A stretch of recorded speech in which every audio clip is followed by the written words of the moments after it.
பேசுற நீனு ஐயோ நீ கிருபால் பால் மோனா நீனு நான் பால் மோகம் இல்ல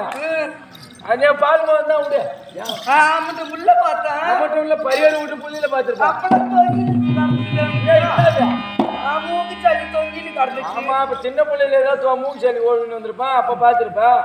சரி அது கடந்தா போகுது அது கடந்தா போகுதுன்னு சொல்லு இந்த கேள்வி எங்கதான் காணோம் கிழவனா இங்கதான் என்ன எங்க போனா இது ஆட்டி ஆட்டி நாட்டு மாதிரி வாடி ஆமா எங்க ஆம்படியா போனாரு வேண்டி யார வேண்டினா எங்க ஆம்படியா போனாரு வேண்டி வேண்டி அவன் சொத்தாக்கி கொண்டு வர சொல்லி